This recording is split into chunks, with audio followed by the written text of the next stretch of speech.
plan for you. For I know the thoughts that I think towards you, says the Lord, thoughts of peace and not of evil, to give you a future and a hope.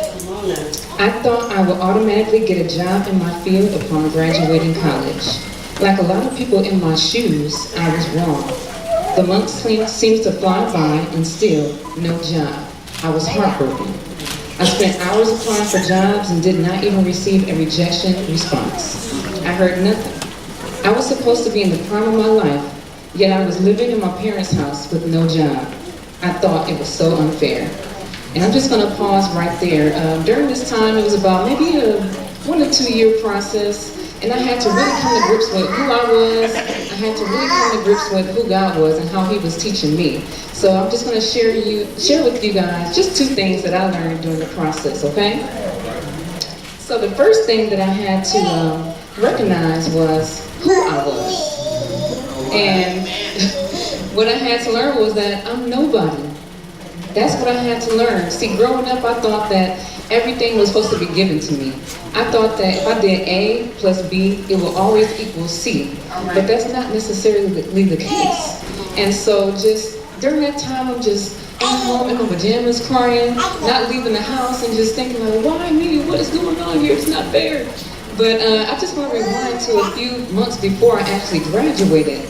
So I remember being in the kitchen with my mother, and we were just talking about my future, and just talking about like, hey Bree, do you think God is going to give you that job that you wanted, that high-paying job? And I'm like, He better. I'm doing everything right. I'm going to church. I'm reading my Bible. I'm praying. I'm not cutting class. I'm going to all my class. I'm not partying and going crazy. I'm doing everything I'm supposed to do. So He can't do nothing but bless me. So my mother, she didn't say anything, but she was probably thinking, you're doing everything right, but your attitude is not right. And so maybe y'all are not as blunt as me, but sometimes we are saying the same things with our actions towards God. And so God had to really empty me of those ideologies that I drew from my mind about Him. Those ideologies being that He's this big Santa Claus in the sky, and every time you pray, you're going to get something right away. Or that, He's just this big man upstairs, and He's just looking down on you, and just, He just give you whatever you want, whenever you want, and however you want it. But I just know that I came to learn that God reigns on the just and the unjust. And I had to learn how to humble myself and become a humble servant. And so when you go through things in life, of course you don't want to stay in that predicament, but I had to learn that you need to walk humbly through it and know that the Lord will get me to the other side. And so that's what I learned as far as who I was. But now that I'm emptying myself of all these ideologies, I got a clean slate in my mind now. So now I have to learn about whose I was. I'm a child of God, so I had to learn about who He really is. Who is this God? And so I just learned that you cannot skip the relational aspect when it comes to your Christian walk.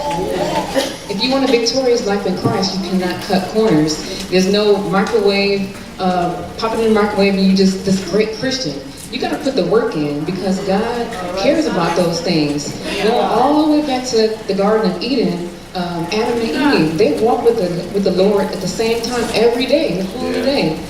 So He enjoys that part of our walk with Him, not just, when you get in a crisis, then we want to pray to God. Whenever stuff goes wrong, oh God, help me. No, He wants that relationship ongoing, talking to Him throughout the day. And so I had to learn that.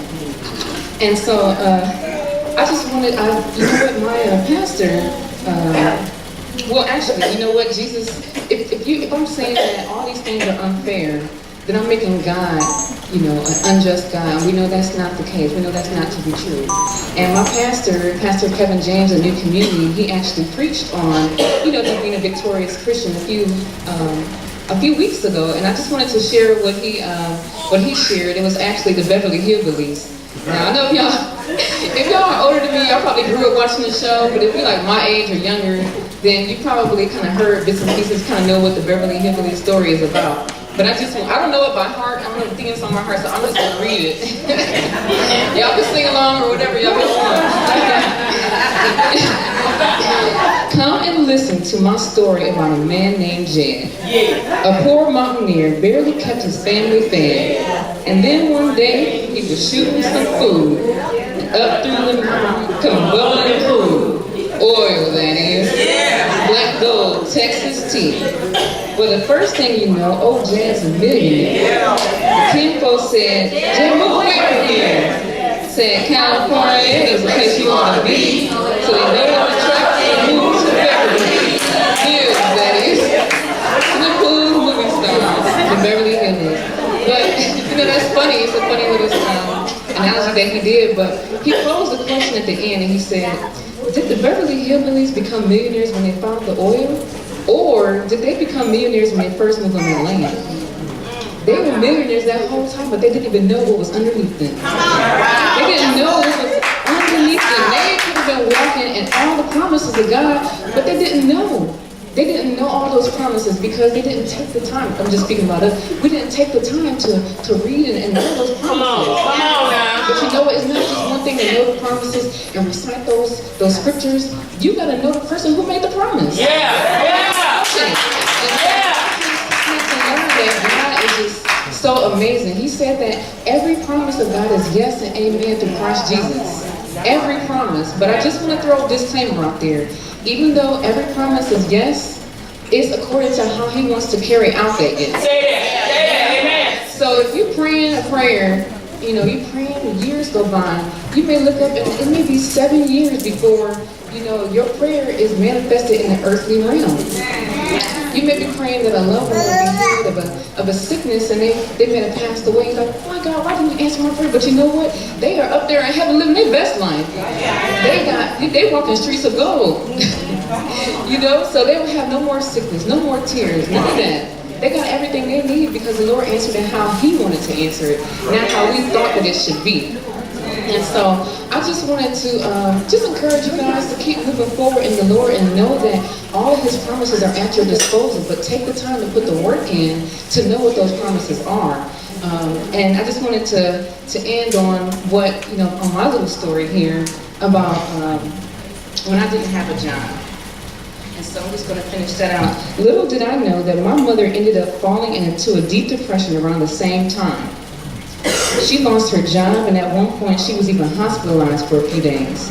I cooked and I kept the house in order for my father and brother when she couldn't. But most of all, I was able to stand beside my mother every day, pray with her every day, and speak life over her every day. Now, my mother is better than ever. She has a new job that she enjoys. Amen. She's in the process of getting her master's degree. Praise God. And she started her own Bible study to help other women pursue God. Glory to God. See, the Lord knew that my family needed my physical presence at that time. I thought not getting a job in my field was a disaster, but God had good intentions for me. Instead of giving me a high-profile career, he gave me something better. He gave me my mother. Stand up, man.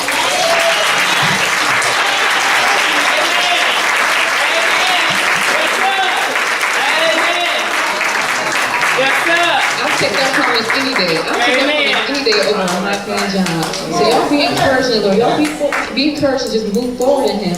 We don't have to walk with our heads down through life because we are already winners. We already won. Come on now. The other side. So you don't need to walk with your head down. Yes, sir. You keep on walking with your head up. Yes, sir. Because you know you got all the promises at your disposal. You got the Lord with you on your side. Amen. So just be encouraged today, and God bless you.